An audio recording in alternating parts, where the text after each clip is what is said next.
हर घर एक नौकरी देने जैसे चुनावी वादों की शुरुआत भी हो चुकी है। सूची में लगभग 7.89 करोड़ नाम थे और लगभग 65.6 लाख नाम ड्राफ्ट सूची से हटे। लेकिन विपक्ष ने आरोप लगाए हैं कि इस सूची से दलितों और मुस्लिमों के नाम बड़ी संख्या में काटे गए हैं। इस बार बिहार में 2 चरणों में चुनाव होंगे, 6 और 11 नवंबर। पहले चरण के बाद विपक्ष को दूसरी चरण की रणनीति बदलने का बहुत कम समय मिलेगा, जबकि सीट बंटवारे के बाद एनडीए के अंदर हलचल और तेज हो गई है। This time, nothing is well in NDA। जहां कुछ नेताओं ने टिकट वितरण को लेकर पार्टी हाईजैक और टिकट बेचने जैसे आरोप तक लगा दिए हैं। अभी कुछ दिन पहले प्रशांत किशोर ने जिस तरह एनडीए के नेताओं पर ताबड़तोड़ आरोप लगाए थे, शायद उससे ही हाईकमान ने यह फैसला लिया है कि नए चेहरों को मौका दिया जाएगा। मैथिली ठाकुर, जो कि बिहार की सुप्रसिद्ध लोक गायिका हैं, वो भी बीजेपी में शामिल हो गई हैं और उन्हें अलीनगर से टिकट दिया गया। वहीं असदुद्दीन ओवैसी की पार्टी एमआईएम ने बिहार चुनाव में 100 सीटों पर लड़ने की घोषणा की।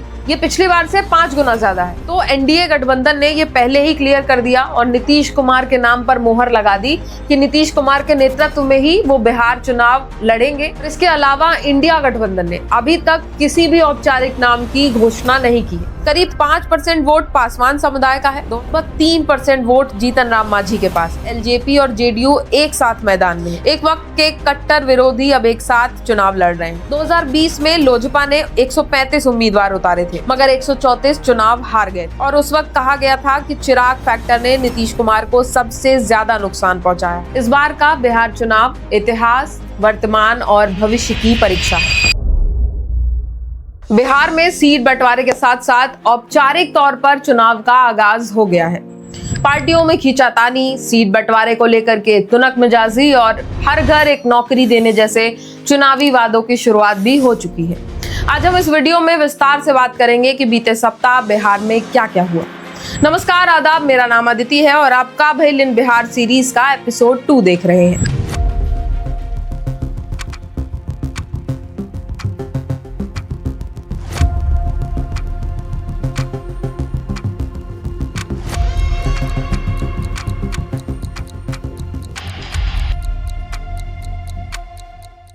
बिहार की स्पेशल इंटेंसिव रिवीजन एसआईआर की प्रक्रिया पूरी हो चुकी है और अंतिम मतदाता सूची में 7.42 करोड़ नाम दर्ज किए गए हैं। एसआईआर की शुरुआत में सूची में लगभग 7.89 करोड़ नाम थे और लगभग 65.6 लाख नाम ड्राफ्ट सूची से हटाए गए। इसके बाद 3.66 लाख और नामों को जोड़ दिया गया। जो नाम हटाए गए उनमें मृतकों, स्थायी प्रवासियों और डुप्लीकेट रिकॉर्ड्स का एक बड़ा हिस्सा माना गया। इसमें इसी ने दावा किया है कि लगभग 99% हटाए गए नाम नागरिकता से जुड़े नहीं थे। लेकिन विपक्ष ने आरोप लगाए हैं कि इस सूची से दलितों और मुस्लिमों के नाम बड़ी संख्या में काटे गए हैं। सुप्रीम कोर्ट ने इस पर चुनाव आयोग से पारदर्शिता की मांग की है। एसआईआर की प्रक्रिया पूरे होते ही चुनाव आयोग ने बिहार में चुनाव की तारीखों का भी ऐलान कर दिया। इस बार बिहार में 2 चरणों में चुनाव होंगे, 6 और 11 नवंबर। 6 नवंबर को 18 जिलों में मतदान होंगे, जहां पर 121 विधानसभा सीटों में वोटिंग की जाएगी।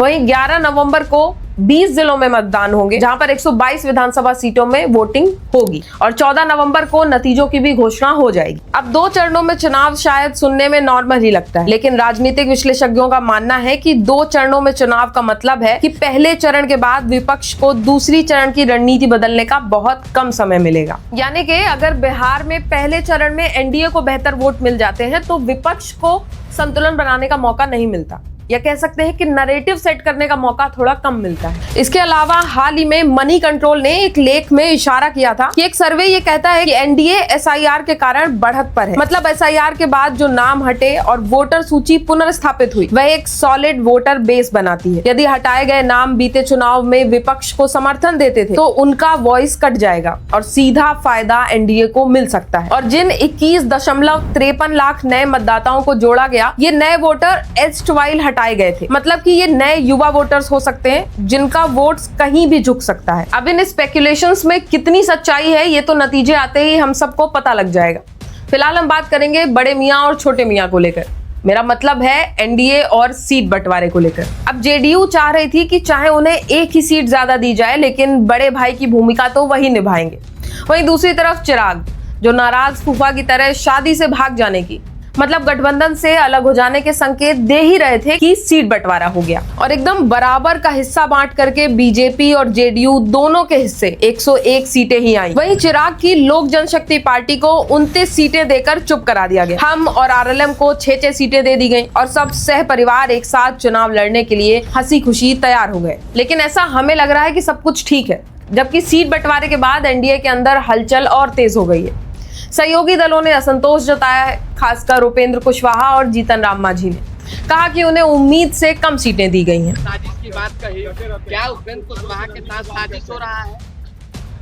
देखिए, क्वालिटी ऑफ सीट नहीं मिला है। This time nothing is well in NDA. Thank you. Upendra Kushwaha जो कि महुआ सीट की मांग कर रहे थे और चाहते थे कि वहां से वो अपने बेटे को चुनाव लड़वाएं। वहीं नीतीश कुमार की परंपरागत सीट राजगीर, ये दोनों ही महत्वपूर्ण सीटें चिराग के खाते में चली गई, जिसके बाद नीतीश ने सोनबरसा, राजगीर और मोरवा में अपने कैंडिडेट्स को बुलाकर सिंबल भी दे दिया। साथ में जीतन राम मांझी ने भी बोधगया और मखदूमपुर की सीटों पर अपने कैंडिडेट्स को लड़ने की बात भी कह दी। वहीं जेडीयू के अंदरूनी विवाद भी सामने आ गए हैं, जहां कुछ नेताओं ने टिकट वितरण को लेकर पार्टी हाईजैक और टिकट बेचने जैसे आरोप तक लगा दिए हैं। तो इससे ये भी कहा जा रहा है कि एनडीए में अभी भी सब कुछ ठीक तो नहीं है। और दूसरी तरफ बीजेपी ने अपनी सभी 101 सीटों पर उम्मीदवारों की घोषणा कर दी है, जिसकी सूचना बीजेपी ने 3 लिस्ट जारी करके दी थी। उस लिस्ट से कई पुराने कैंडिडेट्स के नाम काटे गए और नए नामों को जोड़ा गया।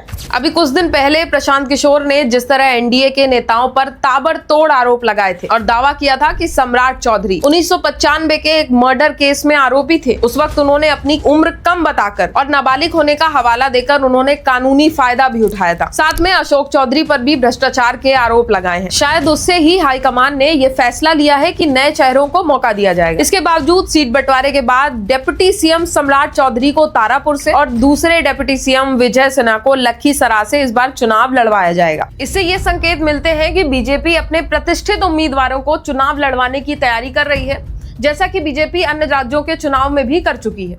वहीं दूसरी तरफ मैथिली ठाकुर जो कि बिहार की सुप्रसिद्ध लोक गायिका हैं, वो भी बीजेपी में शामिल हो गई हैं और उन्हें अलीनगर से टिकट दिया गया है। हमारे मुख्यमंत्री श्री नीतीश कुमार जी पर, उसको देखते हुए उन दोनों से प्रभावित होकर आज मैं उन दोनों के सहयोग के लिए यहाँ पर।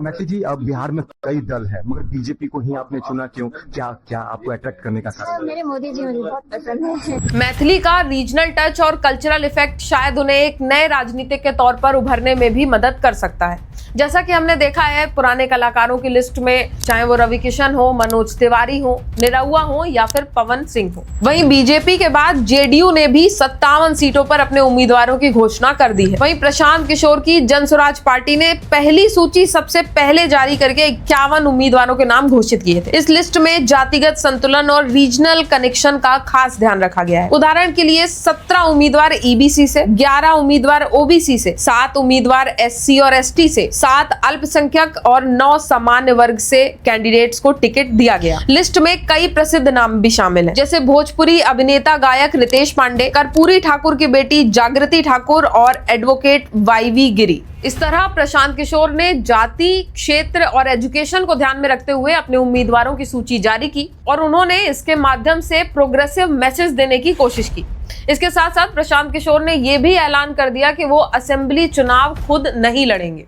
अगर मैं चुनाव लड़ने जाऊंगा तो 2-4-5 दिन जो नुकसान होगा उससे जनसुराज के कई प्रत्याशियों को नुकसान हो सकता है। इसलिए पार्टी लार्जर पार्टी हित में मुझे जिम्मेवारी दी गई है कि जो मैं काम कर रहा हूँ ये काम करता रहूँ। वहीं असदुद्दीन ओवैसी की पार्टी एमआईएम ने बिहार चुनाव में 100 सीटों पर लड़ने की घोषणा की। ये पिछली बार से 5 गुना ज्यादा है। उन्होंने अपनी पहली लिस्ट भी जारी कर दी है, जिसमें उन्होंने 26 उम्मीदवारों के नाम घोषित कर दिए हैं। अब अगर हम बात करें इंडिया गठबंधन की, तो अभी तक वहां पर सीटों का बंटवारा नहीं हो पाया है। हाँ, अभी कांग्रेस ने अपनी पहली सूची जारी करके 13 उम्मीदवारों के नाम की घोषणा कर दी है और हो सकता है कि जब तक आपके पास ये वीडियो पहुंचे तब तक इंडिया गठबंधन में सीटों का बंटवारा भी हो जाए और अन्य उम्मीदवारों के नाम की घोषणा भी हो जाए। अब अगर देखा जाए कि बिहार चुनाव में मुख्यमंत्री के चेहरे को लेकर के तमाम राजनीतिक पार्टियों में क्या बातचीत हो रही है, तो एनडीए गठबंधन ने ये पहले ही क्लियर कर दिया और नीतीश कुमार के नाम पर मोहर लगा दी कि नीतीश कुमार के नेतृत्व में ही वो बिहार चुनाव लड़ेंगे और नीतीश कुमार ही मुख्यमंत्री पद के उम्मीदवार होंगे। और इसके अलावा इंडिया गठबंधन ने अभी तक किसी भी औपचारिक नाम की घोषणा नहीं की है। हालांकि अटकलें ये लगाई जा रही थी कि तेजस्वी यादव का नाम मुख्यमंत्री पद के लिए सामने आ सकता है,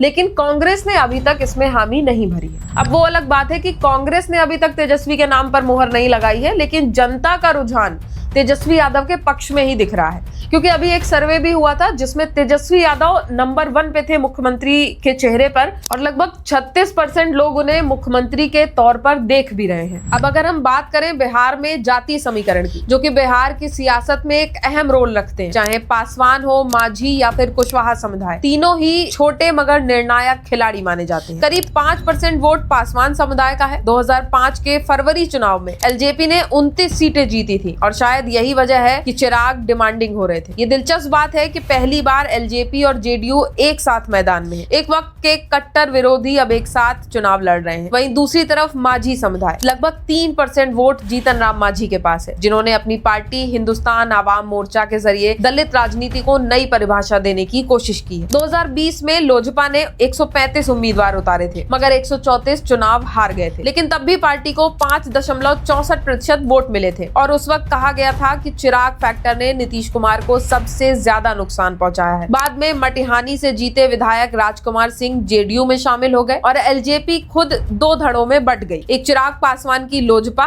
रामविलास और दूसरी पशुपति पारस की राष्ट्रीय लोजपा। बिहार में एक बार फिर से वैसा ही चुनाव होने जा रहा है, बस किरदार थोड़े से बदल गए हैं।